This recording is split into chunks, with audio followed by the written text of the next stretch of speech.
Hello everyone, welcome back to the channel. So if you are seeing the error that says this service is currently unavailable on USPS website or the application, this video is going to show you the exact fixes that you can use in 2026.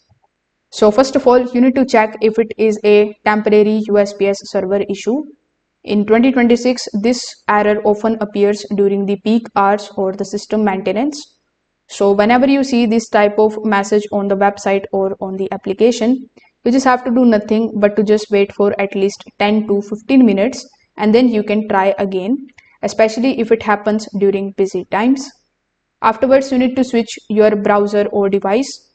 Now, sometimes USPS site does not load properly on certain browsers. So if you are using Chrome, you can try switching to Edge browser or Firefox or Opera or any other web browsers. So you can try opening it a different web browser, or you can use your phone instead of your computer.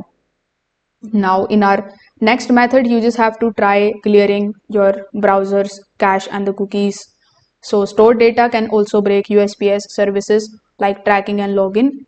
So on your browser settings, you just have to basically go to the settings, then clear the cache and the cookies, and then simply reload your website.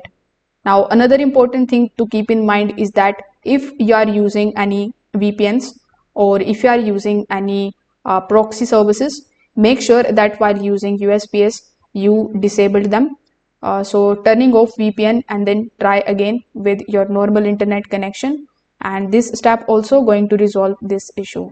So if this video helped you out, make sure that you like this video and subscribe to the channel. Thanks for watching.